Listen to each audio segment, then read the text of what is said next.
Bem-vindo de volta. Hoje temos o grande prazer de receber o professor Richard Wolff para conversar sobre as mudanças na atual ordem mundial. Muita gente fala de uma possível ruptura entre os Estados Unidos e a Europa. Mas no nível mais básico, a gente precisa entender os fundamentos da ordem que surgiu depois de 1945. E é justamente sobre isso que eu quero falar com você hoje, até porque você escreveu recentemente um ótimo artigo sobre o tema. Então, se a gente voltar à formação do chamado Ocidente político, como é que você enxerga a forma como a ordem mundial do pós-1945 foi moldada?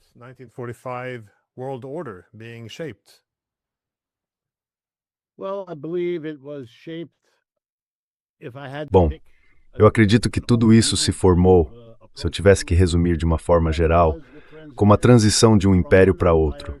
Ou talvez, para ser um pouco mais preciso, foi a consolidação do poder total do Império Americano, que já vinha se desenvolvendo de qualquer forma. A disputa entre as potências coloniais foi um processo amargo e longo, que, na minha opinião, culminou na Primeira Guerra Mundial e logo em seguida numa espécie de continuação, a Segunda Guerra Mundial.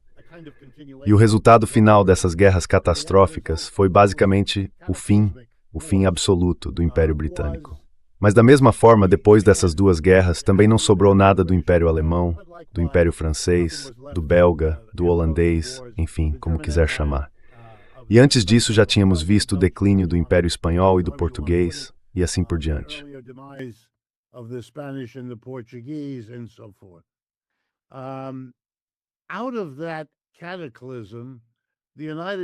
Daquele cataclismo, os Estados Unidos saíram relativamente ilesos. A proteção de dois oceanos, o Atlântico separando da Europa e o Pacífico separando do Japão, e tudo o que isso significava, além do fato de que a tecnologia militar da época não era boa para lidar com grandes distâncias. Ou dizendo de um jeito mais simples, ainda não existiam mísseis nem drones. E por isso os oceanos ajudaram muito. Os americanos souberam que uma bomba foi lançada sobre Pearl Harbor, no começo da Segunda Guerra Mundial para os Estados Unidos. Mas foi só isso. Nenhuma outra bomba caiu, nenhuma fábrica foi destruída, nenhuma ferrovia foi destruída, nenhuma cidade precisou ser reconstruída.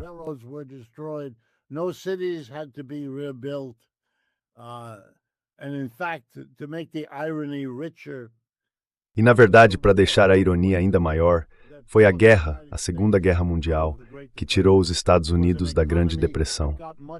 A economia ficou muito mais forte por causa da guerra, e não o contrário.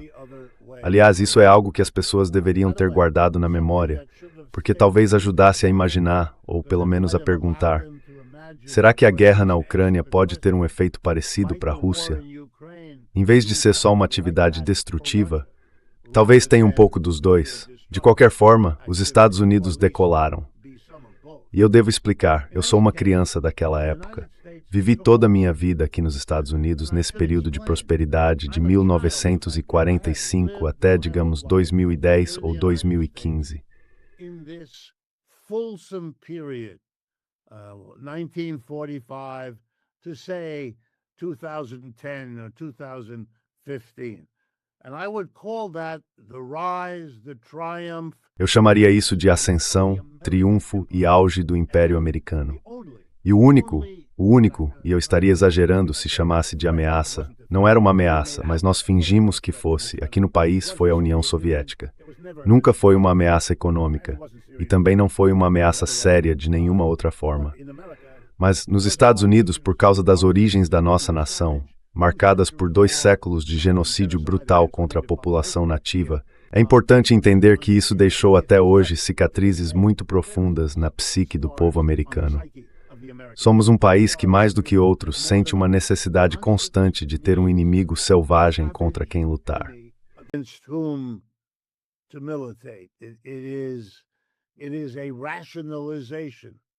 É uma forma de justificar o fato de que, na verdade, os europeus é que foram os selvagens em relação aos povos que encontraram aqui. Mas eles precisavam inverter essa imagem para conseguir, psicologicamente, fazer o que queriam fazer.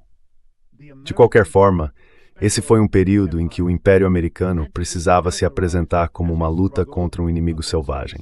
Esse inimigo selvagem era a União Soviética e os partidos comunistas aliados a ela, inclusive dentro dos Estados Unidos. É importante lembrar que, depois da Grande Depressão, os partidos socialistas e comunistas se tornaram instituições muito influentes no país. E depois da guerra, isso virou a grande questão.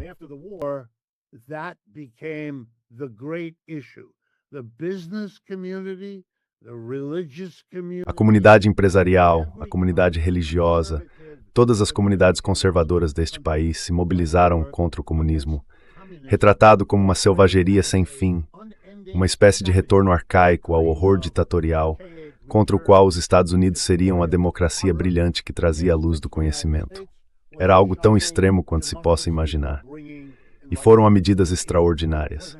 Por exemplo, eu sou produto das escolas de elite daqui. Estudei em Harvard, Yale e Stanford, as únicas instituições que frequentei. São como Oxford e Cambridge, na Inglaterra e tudo mais. Nunca nos ensinaram nada sobre socialismo ou comunismo. Quando esses temas apareciam, era de forma breve e com desprezo. Quando eu conto isso para os meus amigos europeus, eles sempre me olham com espanto. When I tell this to my European friends, they always look at me. I got a PhD at Yale, and I was never assigned. Eu fiz meu doutorado em Yale e nunca me pediram para ler uma única palavra dos escritos de Karl Marx. Não era necessário, não tinha nada ali. Nenhuma crítica que valesse a pena pensar, nenhuma tradição, nenhuma literatura, nenhuma experiência, nada. Só uma necessidade de demonizar. E vocês veem isso nessa geração. Sabe, Saddam Hussein é o Hitler. O Sr. Putin na Rússia é só mais um Stalin. É essa necessidade de fazer isso, certo? E isso acabou se juntando à ideia do excepcionalismo americano, de que nós somos algo diferente. Que vamos levar a nossa bondade suprema, não só para superar a selvageria ao nosso redor.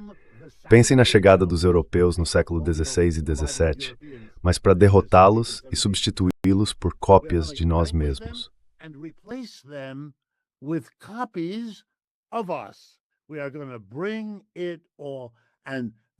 Nós vamos trazer tudo isso. E a destruição vai ser a destruição da União Soviética e dos partidos comunistas em todo lugar, começando em casa. E foi exatamente isso que a gente fez. Durante 70 anos, os europeus tiveram medo dos comunistas dentro de casa, lembrando da importância que eles tiveram na resistência a Hitler e na oposição ao nazismo. Sabe, minha família, que é em parte francesa e em parte alemã, tem um monte de histórias sobre tudo isso. Eu cresci ouvindo essas histórias, mesmo tendo crescido nos Estados Unidos. Minha mãe nasceu em Berlim e meu pai Force na França. My mother was born in Berlin, my father in France, and so I had this cultural. Então eu tinha essa conexão cultural. Como posso dizer? Eu fui inserido no modo europeu de pensar. E os Estados Unidos se tornaram o líder. Ajudariam os europeus a se livrar dos comunistas. Depois, junto com os europeus, iriam dominar, ou se não conseguissem dominar, pelo menos conter, a União Soviética. George Kennan dizia: nós vamos contê-los como se fossem uma espécie de doença, em torno da qual poderíamos construir um muro. Essa metáfora continua voltando à cultura americana. E o motivo de eu explicar um pouco dessa forma é porque, e isso é realmente crucial, eu estou agora convencido, levou um tempo para me convencer, mas hoje eu estou convencido de que aquele período acabou para os Estados Unidos. Nós começamos um processo sério de declínio. É algo cumulativo. Está piorando a cada dia, a cada semana, a cada mês que passa.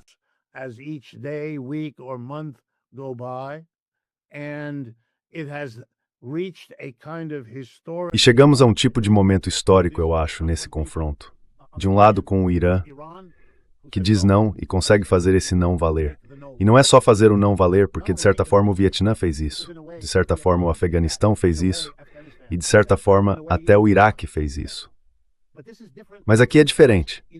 Porque o que está sendo afirmado é que um país pequeno, relativamente falando parte do sul global, um território ex-colonial, é dentro desse universo anticolonialista em que a gente vive hoje, um processo que vem se formando há mais de 100 anos. Uma dessas ex-colônias agora se levantou. E não apenas se separou, mas virou e disse: nós vamos reorganizar o desenvolvimento econômico global, tirando do eurocentrismo em que estava, para algo novo.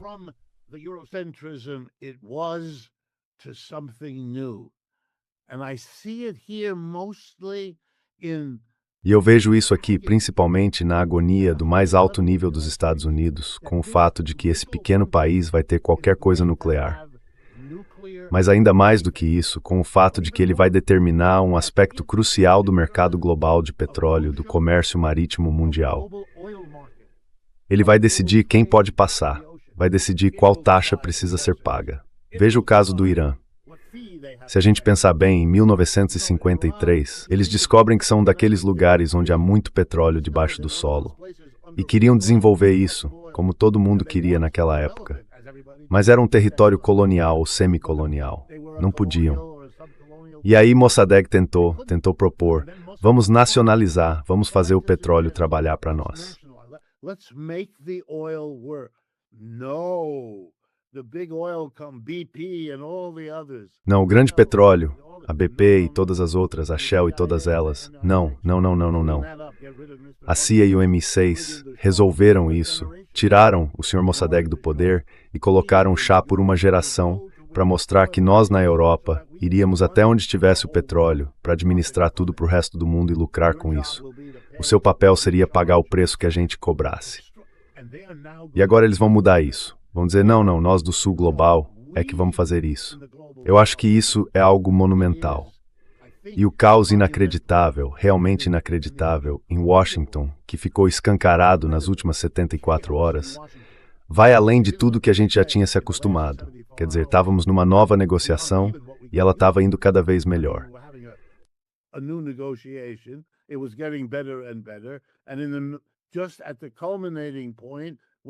E bem no ponto culminante, quando os delegados do Irã estão indo para Doha, os Estados Unidos começam a bombardear o Irã, Israel, o Líbano. É impossível entender. É tão absurdo que a gente nem sabe direito o que pensar de tudo isso. Mas eu acho, desculpa me alongar, que estamos vendo uma mudança. E achei notável que quando Trump visitou Xi Jinping, o próprio Xi tenha falado para um ocidental sobre Tucídides, o grande pensador grego que tentou entender a transição do Império de Atenas para o Império de Esparta e o que aquilo significava. Será que estamos de novo num momento assim? Era sem esperança. Não dá para educar aquele homem, o Sr. Trump, mas foi um momento marcante, um reconhecimento de que os chineses também entendem o que está acontecendo.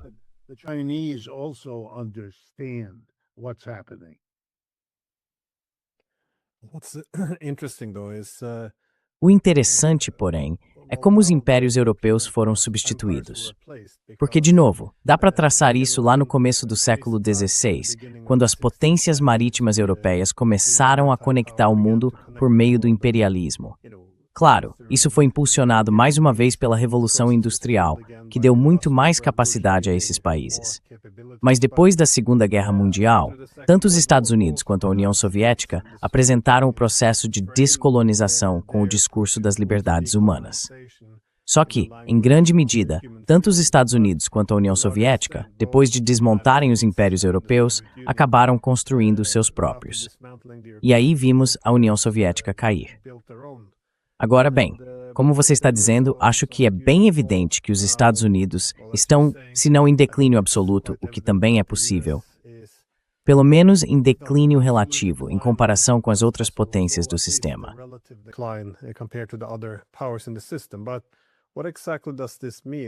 Mas o que exatamente isso quer dizer? O que entraria no lugar? Porque, como você disse, os iranianos agora controlam o Estreito de Hormuz. Eles podem, mais ou menos, começar a ditar como os países da região devem se comportar. Se vão ter acesso, quem pode sediar bases, em que moeda devem vender o petróleo, se vão impor sanções aos iranianos ou ameaçá-los. Mas isso não acontece só ali. Os russos e os chineses estão construindo ou desenvolvendo o corredor do Ártico. A China está criando tecnologias competitivas ou até de ponta, novos corredores de transporte com a iniciativa do Cinturão e Rota, novos bancos de desenvolvimento, estão negociando nas próprias moedas, criando novos sistemas de pagamento. Então, será que estamos vendo o nascimento de novos impérios? Ou você acha que é algo fundamentalmente diferente?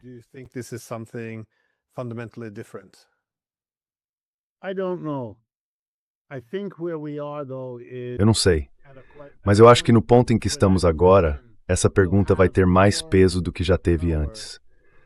Antes acho que ela nem era feita, ou quando era, só por poucas pessoas e por um breve momento. Agora, acho que vai ser um pouco diferente, por vários motivos. O risco de uma guerra nuclear como consequência de um erro não é algo pequeno, e existe uma limitação que atua praticamente em todos os níveis. Não que ela não possa ser deixada de lado, mas é uma limitação muito forte. Eu também vejo isso como uma continuidade histórica. Acho que o horror da Primeira Guerra Mundial provocou o esforço que a gente chama de Liga das Nações. E o horror da Segunda Guerra, vindo tão logo depois da Primeira, deu um impulso ainda maior ao esforço que a gente chama de Organização das Nações Unidas. Sim, as duas acabaram desmoronando, a Liga das Nações, literalmente, e a ONU quase que de forma equivalente.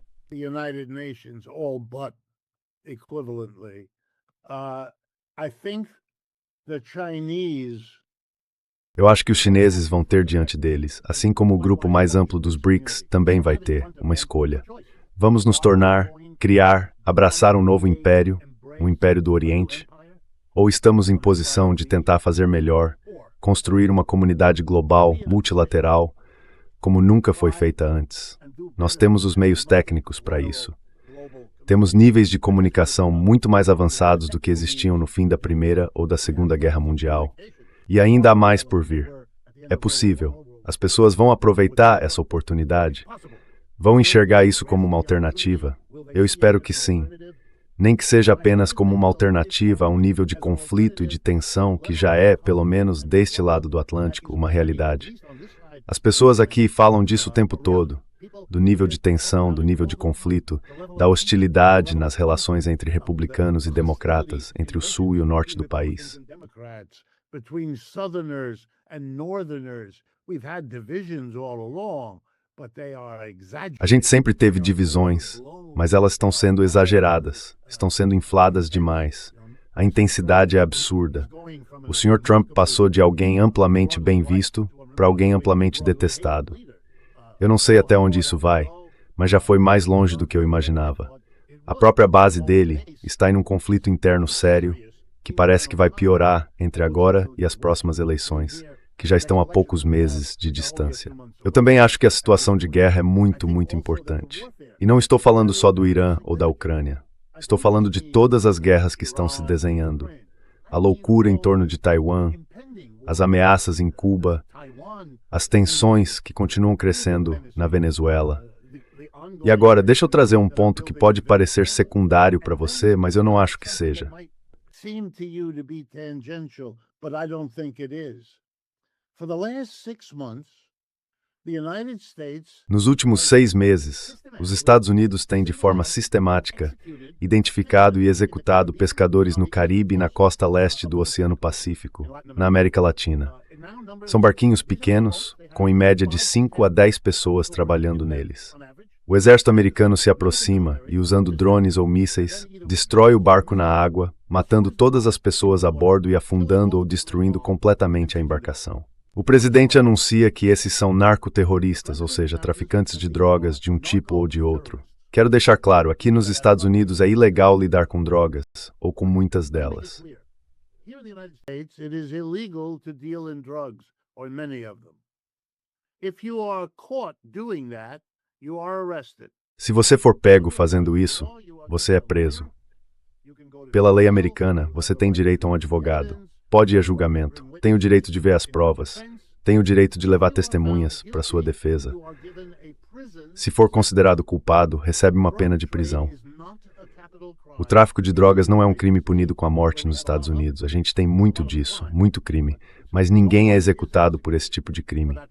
Já essas pessoas são executadas sem advogado, sem júri, sem julgamento, sem provas, sem apelação, sem nada. Até uns 6 meses atrás, se a Marinha acreditasse que havia um barco suspeito, ela parava o barco, subia a bordo e fazia a inspeção.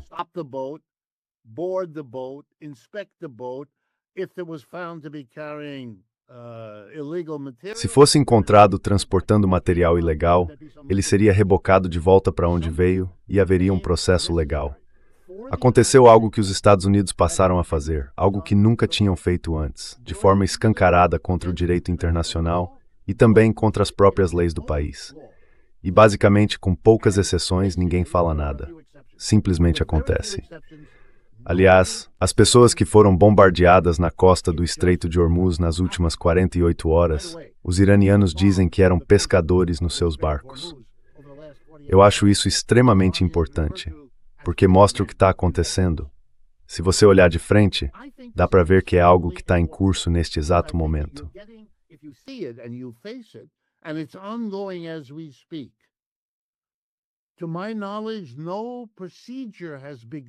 Pelo que eu sei, nenhum processo foi iniciado, nem nos nossos tribunais, nem no Congresso, para impedir isso. Existe uma ação movida pelas viúvas dos homens que morreram em um ou dois dos barcos. Elas contrataram advogados e estão levando o caso adiante. Eu não sei em que ponto isso está. Seja qual for o resultado, vai levar anos. Eu quero que as pessoas entendam que isso é uma demonstração de uma raiva quase infantil. Você não pode controlar o mundo do jeito que achava que podia. Você não é a potência unipolar que o colapso da União Soviética fez você imaginar que seria. Não é. Na verdade, você nem é tão poderoso assim. You're not very powerful at all. You can't dominate Iran. Você não pode dominar o Irã, muito menos os grandões Rússia e China. Então é disso que vem a raiva, o ressentimento. A gente não está preso a nada, é a lei da selva. E o que ainda temos é o poder militar, ou pelo menos achávamos que tínhamos. E com isso poderíamos prevalecer. E vamos prevalecer sem sermos limitados por leis, por tradições, por moral. Não. Ouça o Sr. Hegseth. Ele não é exatamente o mais esperto da turma, mas ele mostra bem o tipo de mentalidade que existe lá em cima. Eles vão avançar com arrogância, passando por cima de tudo. O resto do mundo precisa entender o quão sério é isso, como experiência. Essa é uma cultura que não preparou seu povo para ser um império em declínio. Há um século trabalha sem parar para sustentar a ideia de que os americanos são os excepcionais, o povo escolhido por Deus. Mais até do que os judeus que encontram isso na Bíblia.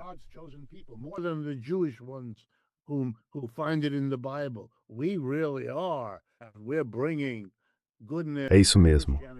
A gente está levando bondade, cristianismo e todo o resto para o mundo inteiro, num pacote bonito e democrático. Agora, o último ponto que eu quero destacar, para a Europa, isso foi uma lição dura. E a verdade é que a gente não se importa. É a mesma lição que está sendo passada para o Canadá e para o México. Nenhum desses fatores foi um limite para nós. Somos um império que agora precisa deixar de lado as restrições e garantir que ele dure para sempre. É um grito contra o próprio declínio. E nesse momento, o último ponto, aliás, nesse momento a Europa fez algo que eu acho profundamente desanimador. Depois de levar um chute na cara dos Estados Unidos, de ouvir que a aliança era um fardo de mão única, que os Estados Unidos carregaram a Europa esse tempo todo, o que é absurdo. Depois de ouvir isso, o que foi que os europeus fizeram?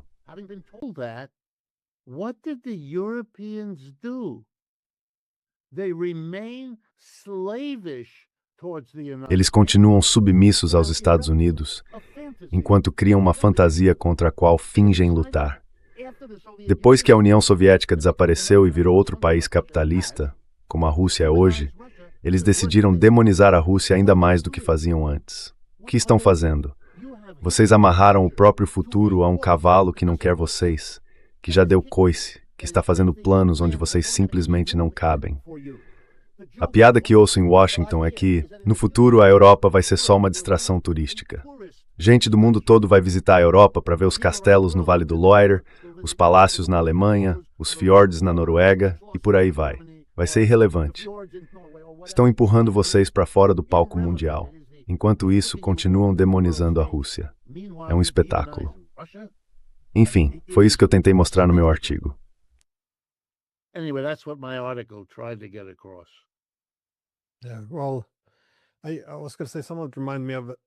Bom, eu ia dizer algo que me lembrou do que escreveu Emmanuel Todd, o escritor francês que previu o colapso da União Soviética ainda nos anos 70.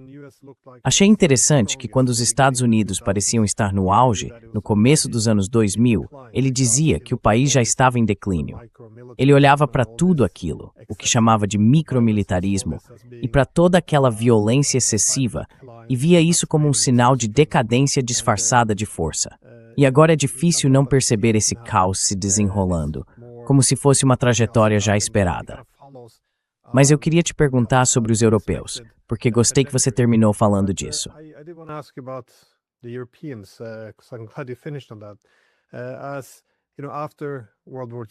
Como você sabe, depois da Segunda Guerra Mundial, quando a Europa praticamente se destruiu, os americanos, de certa forma, ofereceram uma extensão da vida da Europa.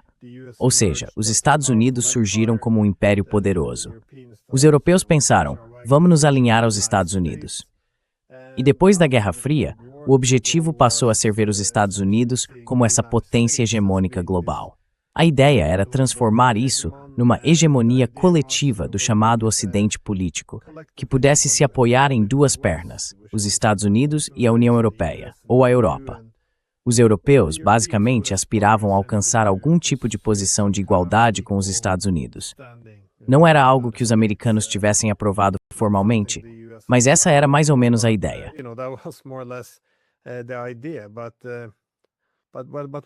Mas o que acontece agora que os Estados Unidos estão... Bom, não é que estejam chegando ao fim. Os Estados Unidos sempre vão estar aí, vão continuar sendo uma potência forte, formidável, uma grande força, mas não vão mais ser esse hegemon global. Então, como você vê os europeus se reorganizando? Quais são os possíveis caminhos daqui para frente? Porque eu teria esperado que a Europa agisse de forma racional. Se os Estados Unidos realmente não querem mais estar na Europa, o mais lógico seria dizer, ok, então podemos abandonar o sistema baseado em blocos, aquele que trouxe os Estados Unidos para dentro da Europa. Podemos, enfim, superar as linhas de divisão do continente.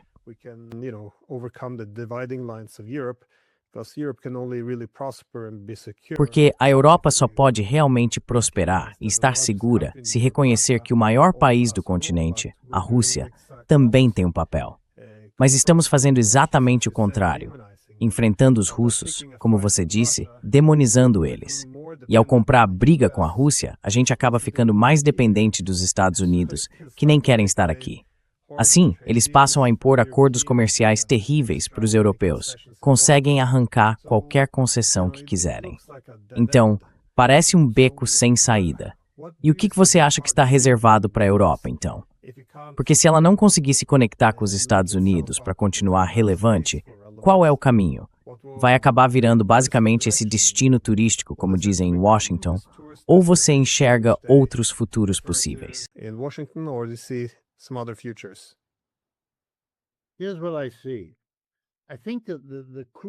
Olha, é o seguinte. Eu acho que o ponto crucial a lembrar foi a reação da von der Leyen quando Trump ameaçou, alguns meses atrás, aumentar ainda mais as tarifas, depois que a Suprema Corte tinha negado a ele o uso desse instrumento tarifário. Ele ameaçou a Europa com tarifas pesadas. Ela veio a Washington e eles fecharam um acordo. As tarifas ficariam em torno de 10 ou 15%, e ela comprometeu a Europa a fazer duas coisas. Comprar, se não me engano, algo em torno de 700 bilhões de dólares em gás natural liquefeito nos próximos anos, e investir mais ou menos esse mesmo valor, talvez até $1 trilhão, nos Estados Unidos, de várias formas ao longo dos próximos anos. Pois bem, isso é o que se chama de sistema de tributo. É algo tão antigo quanto Matusalém. É quando um país dominante simplesmente extrai riqueza de outro.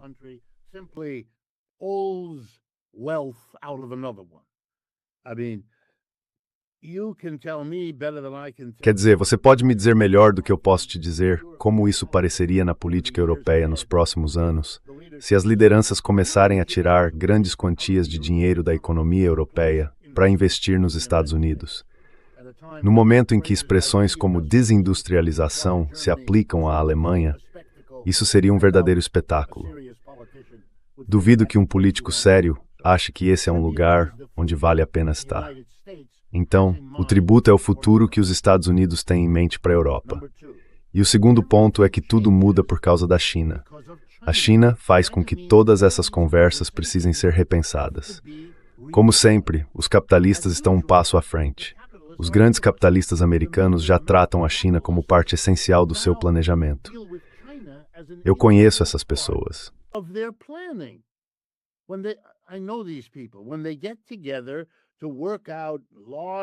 Quando eles se reúnem para planejar grandes programas de investimento para os próximos anos, a China está bem na linha de frente do que eles vão fazer. Onde vamos instalar a produção? Onde vamos montar os armazéns? Onde o mercado está crescendo? Como a gente lida com isso? O mundo político, nessa ilusão de que não somos um império em declínio, imagina que não precisa lidar com a China.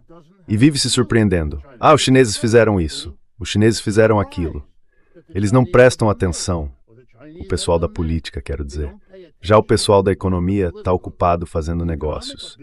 Dá para perceber isso com o Sr. Trump quando ele foi recentemente à China. De última hora, ele levou junto o principal executivo da NVIDIA, nossa maior fabricante de chips. Ele não estava no avião, mas pelo que eu entendi, encontrou o avião no Alasca para seguir junto na viagem final até a China, para que chegassem juntos.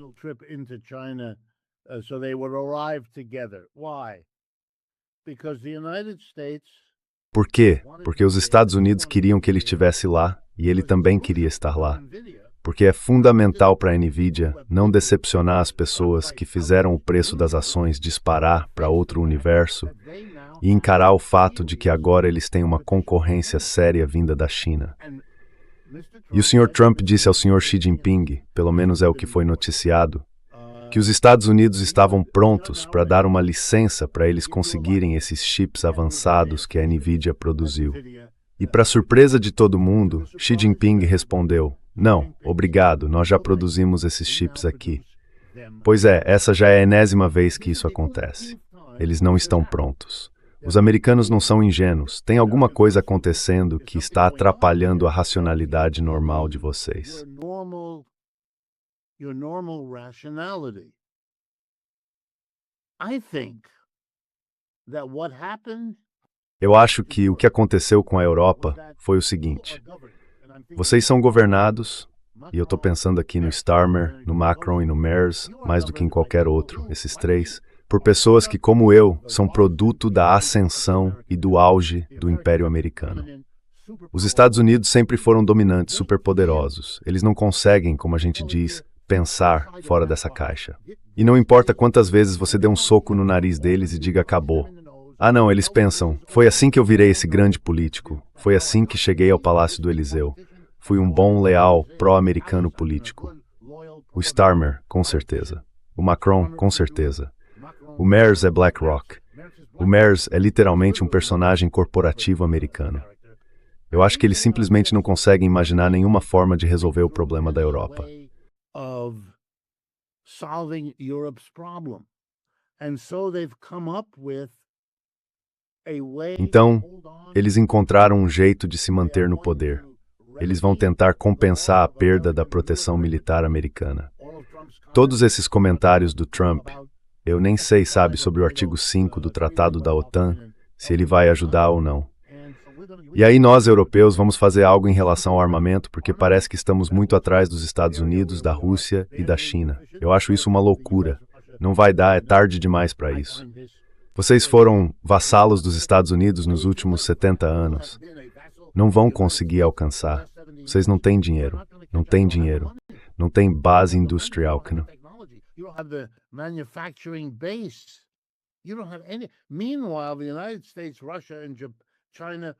Enquanto isso, os Estados Unidos, a Rússia e a China vão avançando com muito mais recursos para colocar nesse processo do que vocês têm. Que estratégia estranha. Mas ela mantém o poder, se conseguir transformar isso em algo político. Como é que se torna o rearmamento, que é uma loucura do ponto de vista militar, algo politicamente necessário? Pela demonização. É preciso ter um inimigo assustador, que pareça uma ameaça enorme. E vocês passaram 75 anos ensinando as pessoas a temer a União Soviética. Tudo bem, agora é a Rússia. Tá certo, tem uma complicação aí.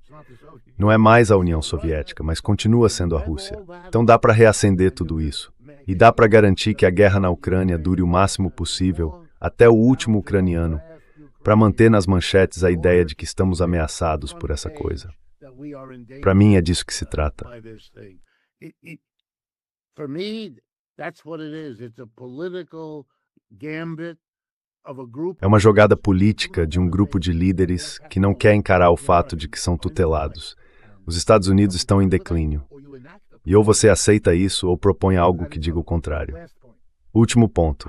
Eu tenho amigos nos Estados Unidos que veem a situação de um jeito um pouco diferente e que comparam a Europa a Israel. Israel também está morrendo. Não tem como sobreviver.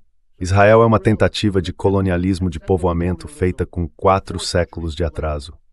Em uma era de anticolonialismo, eles tentam expandir a própria colônia. É absurdo.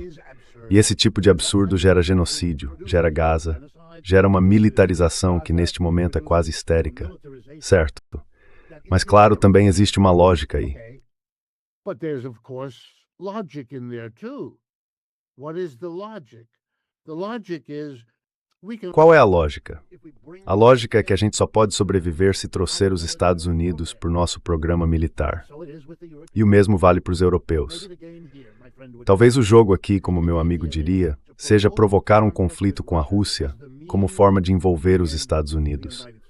Assim como Israel provoca conflitos, um país depois do outro, para atrair os Estados Unidos. Muita gente aqui acredita, entre os conselheiros do Sr. Trump, que a decisão dele de invadir o Irã foi tomada por Netanyahu, que Netanyahu, convencido, vem tentando há 40 anos trazer os Estados Unidos para lutar as guerras do Oriente Médio, já que está cercado de inimigos.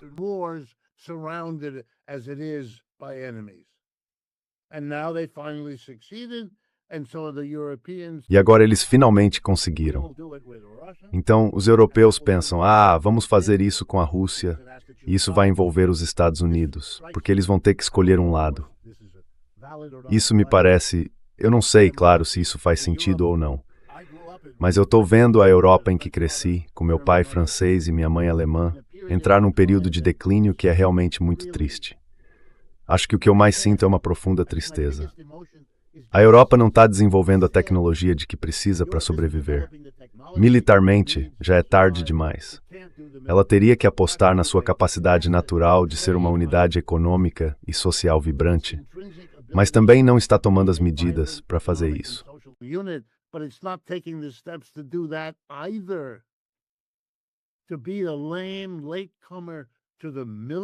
Ser um retardatário nessa corrida militar pelo mundo, que escolha terrível os líderes fizeram.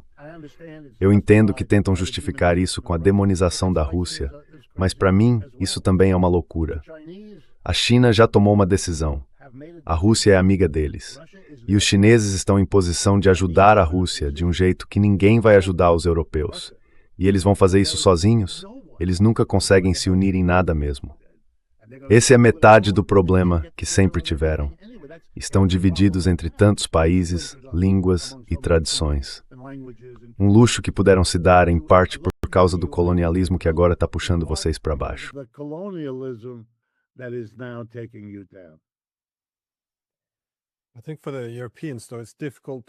Eu acho que, para os europeus, é difícil perceber o tempo em que eles estão vivendo, porque por 500 anos eles acharam que estavam sentados à mesa. O resto do mundo eram peças num tabuleiro de xadrez, e eles é que moviam essas peças. E agora é difícil para eles reconhecerem que não tem mais um lugar nessa mesa, que viraram as peças sendo movidas.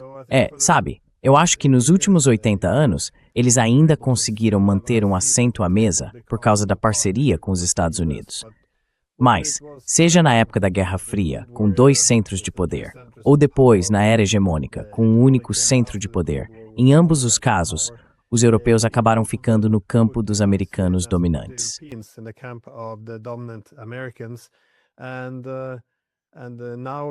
E agora eles meio que pensaram assim, ok, entramos em conflito com os russos, e com a ascensão da China, tudo deve ser visto pelo mesmo prisma da Guerra Fria. Ou seja, somos o Ocidente liberal e democrático, então vamos nos unir contra o Oriente autoritário, como se essa fosse a única variável. Foi assim que simplificaram demais a questão. Eu acho que eles não percebem que o mundo hoje tem vários centros de poder. Então, não faz muito sentido os Estados Unidos agirem dessa forma. Por que o país deveria gastar tantos recursos na Europa, a um custo que só acabaria empurrando os russos para o lado dos chineses. Eu não acho que os americanos queiram realmente encerrar a guerra na Ucrânia.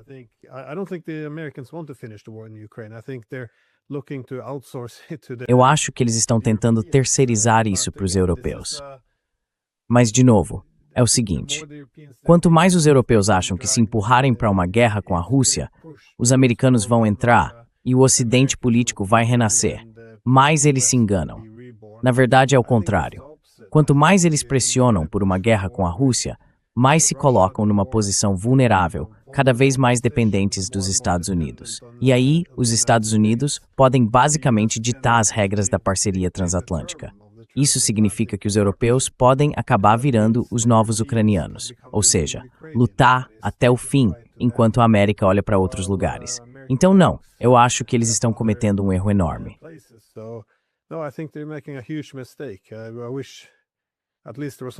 Eu gostaria que, pelo menos, houvesse alguns debates na Europa sobre o caminho que escolhemos e os que deixamos de lado. Mas, de novo, existe um forte compromisso ideológico com essa ideia de que podemos reviver o chamado Ocidente político se simplesmente demonizarmos os russos.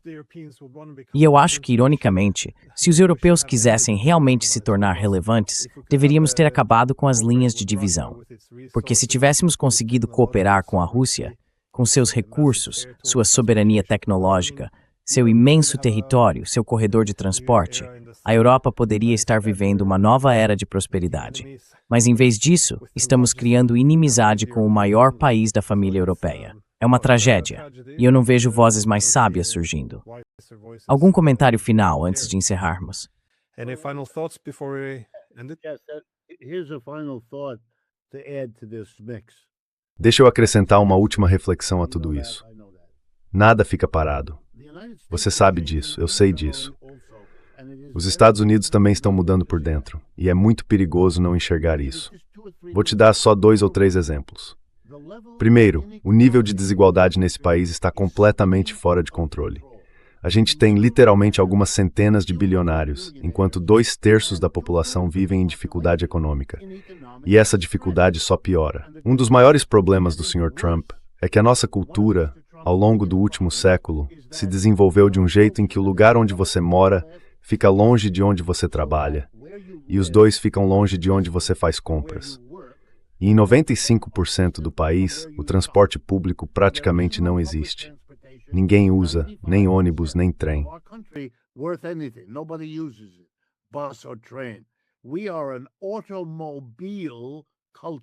Nós somos uma cultura do automóvel.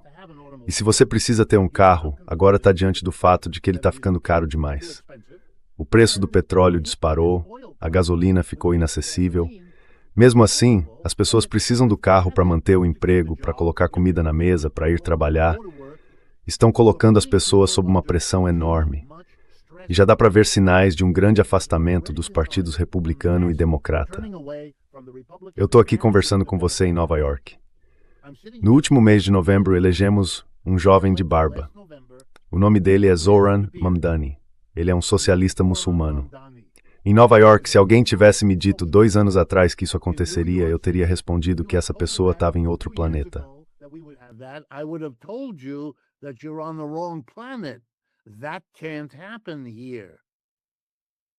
Isso não pode acontecer aqui. Por que aconteceu?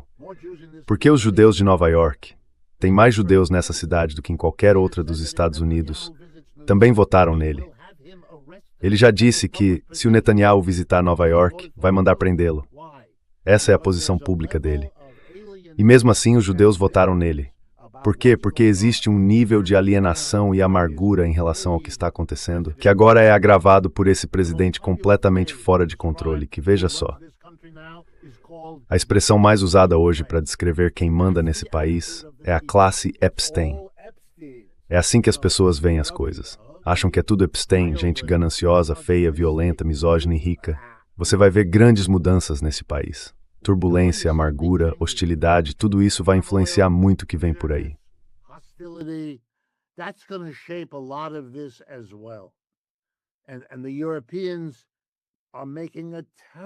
E os europeus estão cometendo um erro terrível ao não entenderem isso também. É um exercício extraordinário de cegueira. Estamos nos tornando muito autoritários.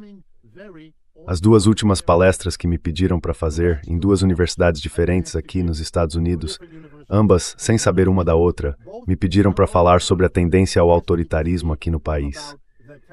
Sem perceber, elas estão reagindo ao assassinato daqueles pescadores de que falei há alguns minutos. Elas veem o que está acontecendo.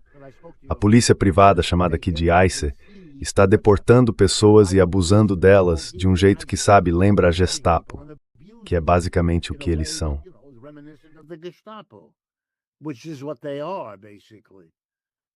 Max Dienitz snit em apenas imigrantes ilegais.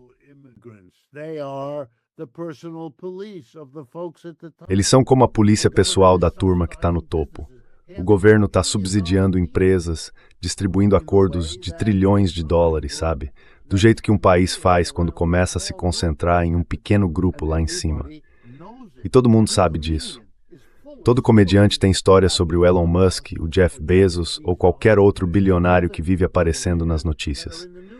Mas existe um ódio por eles que ainda não é político, ainda. Mas vai ser. E quando isso acontecer, vai mudar tudo.